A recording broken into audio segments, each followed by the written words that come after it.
passing yards. What do you think? Yards allowed to opposing quarterbacks. Yes, there's the issue with A.J. Brown, but get those moon balls up in the air against a really shaky Giants defense. 205, not a tough number to hit. How about the rookie on the other side? Combined yards, so passing and rushing for Jackson Dart, 240.5. This is more as well. I think the game script here for the Giants as 7.5-point dogs is them trailing and playing from behind. What does that mean?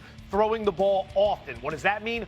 Racking up numbers against the Philadelphia pass defense that has struggled. On top of that, Dart's averaging about 42 rushing yards per start. Eagles have really struggled against opposing quarterbacks who have been using their legs this season. Eagles have also really struggled running the football. Saquon Barkley doesn't have a 100-yard day yet.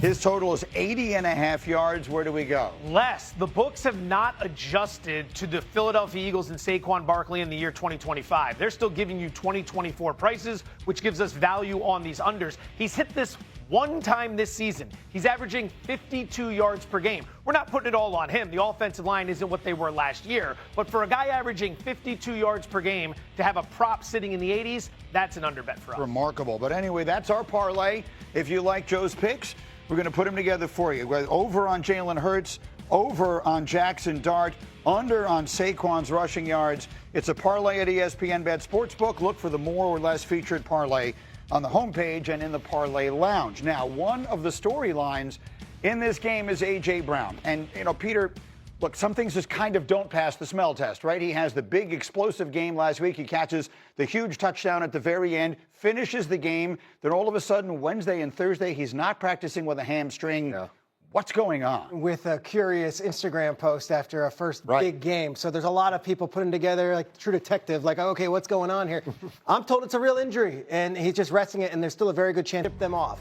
I don't get the feeling that A.J. Brown is necessarily going to be traded. I would say this, though. There will be teams who will be calling leading up to that deadline. This would be a huge asset for a lot of squads. Hamstring? Ran through how much they've struggled running the football this year. They've gotten almost nothing out of the running game that was one of the best in the history of the sport last year.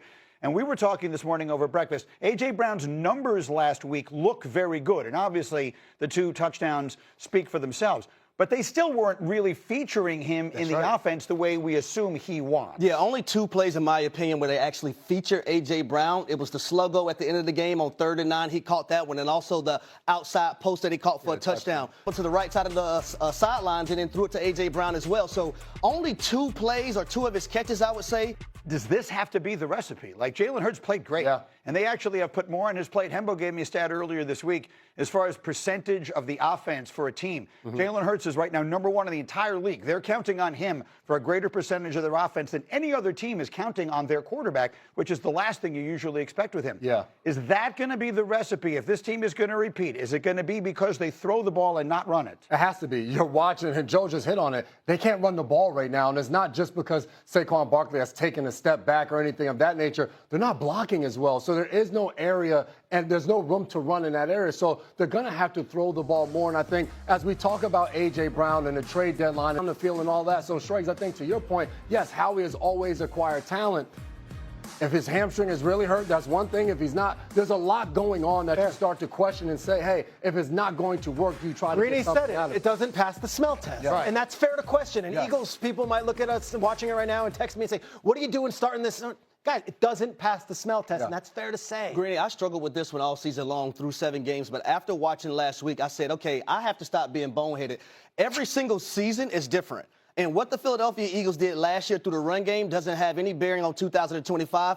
I do believe they have to play through the pass game like J-Mac just mentioned. The problem is you watch them throwing those moon balls. That's not sustainable. It was moon ball after moon ball, and sometimes it works, and then everyone says, hey, Hurts looks fantastic. And then other times when the moon ball isn't there, he's not going over the middle. You need more depth and variety to the passing game. I agree with that. Any other picks that we should know about here? As we put the picks up on the screen. You always have. So this is a bit odd because we just trashed the passing game, but I'd lay the 7.5 with Philadelphia here in a quick roundabout.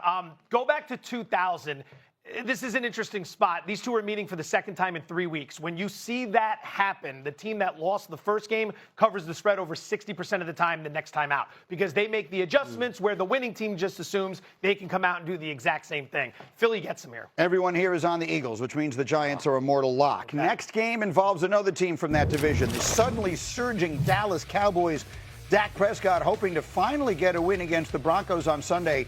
That's one of 2 teams he hasn't beaten in his 10-year career, and he is riding high. He's got a 4-game streak of at least 3 passing touchdowns and 0 interceptions. And we were talking about this one this morning, Harry. You were saying there's one particular key for the Cowboys if they're going to get this win in Denver. You must have a fast start. What does that allow you to do? Remain balanced on offense. Why is that important in this matchup?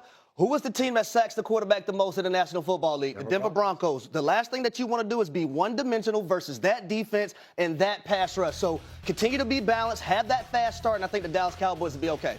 I listen to Harry, and yes, that's all the right stuff, but you're a former wide receiver. This is going to be one of the best matchups when you talk about CeeDee Lamb, George Pickens. On the other side, Pat Surtain, the reigning Defensive Player of the Year, and Riley Moss on the other side. I want to see receivers and DBs. I want to see a fight. I want to see these guys jawing at each other after the play, much like when I used to lock Harry down in practice when we were Oh, okay. Yeah. I like that. Yeah. I slapped him a few times. We made up. It is an extraordinary matchup, and if Randy Moss says the Cowboys wideouts could be the best duo in the entire NFL, it makes you sit up and pay attention. Yeah. Obviously, those guys are ridiculously good, and the quarterback is playing at a ridiculously high level. And then there's the quarterback on the other side, Peter, that you have your eye on. I'm fascinated by Bo Nix here because for the first 3 quarters of the first 55 minutes of that game against the Giants, Bo Nix did not look like he belonged on the same field as Jackson Dart. And then he comes alive and makes some big plays. Sean Payton, a very toxic week, obviously, with the Russell Wilson tweet. I think that was an unintended storyline they weren't expecting for. He says that he was not throwing shade on. Get him, Russ. I'll tell you, though, Bo Nix, this is a guy who made the big plays when they wanted him to, but you'd like to see him make the leap. This is a true test. Bo Nix versus Dak Prescott. As much as we want to talk about the wide receivers in the corners, Bo Nix, are you that guy? Let's see you go toe-for-toe with Dak because Dak is going to bring it. We know that. I'm with you because the Broncos are a team people are talking about. Are they going to make a run at Kansas City? You're right. They were ridiculously fortunate, to say the least, to win the game last week. And then there were the Cowboys. They've been unbelievably good at home. They've been much less explosive on the road. They've lost some games that leave you scratching your head. Here are the splits. They're ridiculous. They lead the league in yards per game and points per game when they play at home. You see the enormous drop-offs on the road. My question is, I get that it's an offensive lead, but is that offense good enough to carry this team, J-Mag? If the Eagles open the door a crack, the Commanders look like they're taking a step back. The Giants they're better, but they're not taking. If the door is going to open, it could be for the Cowboys. Are they good enough to step through it? I believe so. The way Dak Prescott is playing right now, it's hard to believe that they can't do it. Now, yes, you just showed that. Do they play better on the road? Absolutely. But now having CeeDee Lamb back healthy, having him and George Pickens on the outside, and then Javonte Williams, he's been the guy in free agency they picked up that has been an absolute stud. And you mentioned the offense carrying him. To me, watching him last week against the Commanders was a step in the right direction because the defense played a lot better. Put the picks up on the screen as Joe, we hear from you again. Cowboys, Denver this weekend. Fascinating game. I have to make smart financial decisions. I did not make defensive back money or third-string wide receiver money. I have to. Yeah, you saw how I slipped Now down wide receiver, third string. Joe. Okay. Peter, we don't need He does not feel bad. He was owed that from yesterday. That said, how are you going to take hard-earned Hall of Fame radio host money and put it on a defense that can't stop anybody on the road? Defense at home has crowd noise. You go into this situation, you don't get stops. You play from behind. Denver's defense knows you're throwing. They're going to pin their ears back and be all over Prescott. We're playing the Broncos here. I think this is a must-win for the Dallas Cowboys. Really? It's a must-win because if out of division, out of conference? Yeah, but you want to take that next step, right? And you see the way Philadelphia and still friction there with Jalen Hurts and A.J. Brown, that whole nine. The Commanders are plummeting. They're going downhill. Quarterback's hurt. This is a prime opportunity versus a very quality opponent in the Denver Broncos on a big stage for the Dallas Cowboys to make a huge statement. Leave that up, Hembo. I want you to see that your buddy Hembo has your back. 40 You see games. that? 40 games. That's a lot of stuff. Hey, can we ask producers for the footage of what year was it with the Titans you guys were on? 2012? What we They all run the I'm sure there's a long NFL film like 2.5 library seasons. of that. It's like 2.5 I'm seasons. struggling to It's not realize that big what year it is right now. 40's not enough for you? 2.5 seasons. Average NFL career over 3 seasons. That's 2.5 seasons. And a baby Himbo. As we continue, Joe it has might started- be a Hembo, go back to whatever it was. it might be a